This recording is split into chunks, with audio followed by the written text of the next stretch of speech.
Hello, I'm Michael Corder, and this is a guided tour of your mind. Today we're going to talk about the inner critic.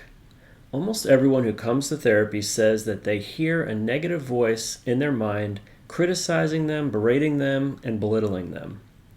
A lot of times it sounds like someone they feel judged by, or someone that's been hard on them in the past.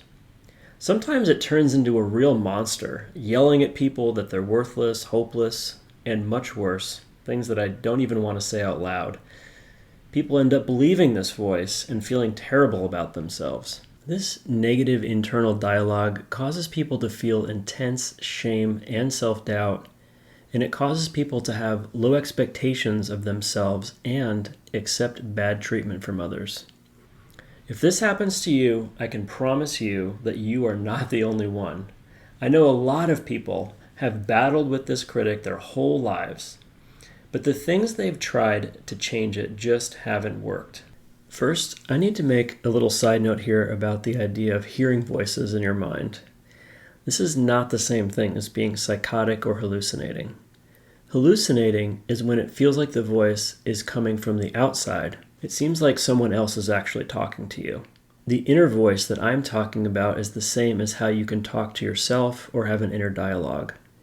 It's like how you can imagine in your mind what someone would say to you or hear your favorite song in your head. Now let's get back to the idea of the inner critic. I'm going to talk about things that really work, but first I need to explain why the simple answers don't silence the critic. Why do most attempts to change the critic fail? When most people hear this inner critic, they want it to go away and leave them alone. They argue with it and attempt to convince themselves that they are not as bad as what it says. Other people will tell you to just stop being so hard on yourself and to think positively. I'm going to tell you why these efforts fail and how to transform the critic into your ally. If you tell the critic to go away, it won't listen. It's actually a part of you in your mind. So where is it going to go? If you argue and fight with it, it will fight back until you're exhausted. I'm sure some of you have tried these things. So when people's attempts to silence the critic themselves don't work, what they usually do is get some help from other people. If you can't win the argument yourself, maybe other people can defend you and take your side. You might think that if other people say nice things about you, that will prove the critic wrong and make it stop belittling you. Supportive people will tell you that you have a lot of positive qualities and that you shouldn't think so bad about yourself. They'll tell you to think positively and stop being so negative.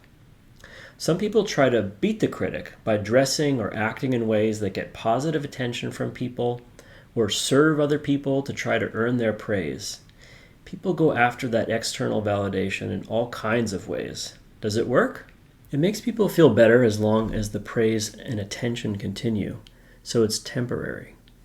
Some people try therapy to silence the critic or stop the damage it causes in their life. The most common approach in conventional therapy is to challenge the inner critic's statements with logic. I'll summarize it for you. If you tell your therapist, "I'm such a loser, I'm just terrible at everything," after getting to know you and earning your trust, the therapist might ask you to provide the evidence to confirm or disprove your statement. They will get you to see that your statement is not entirely true and logical. This proves that your statement is false, so you're not really a loser that is terrible at everything, or you're not unlovable or worthless. Then they'll give you homework to practice these new thought patterns. Or your therapist will ask you to rewrite the script of your life, showing you in a more positive light, or teach you skills to manage your thoughts and emotions. So does this work?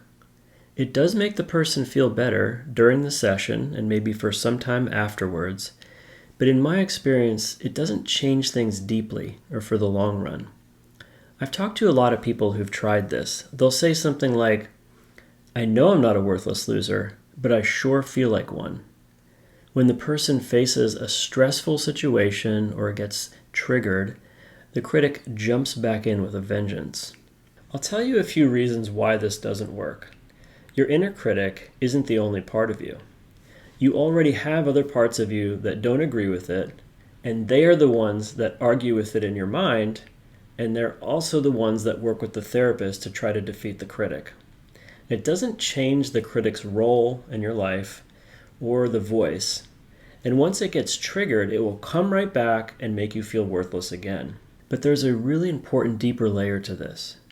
For people who've experienced trauma or attachment injuries, there's another wounded part of the person that's stuck with the feelings of inadequacy and self-doubt.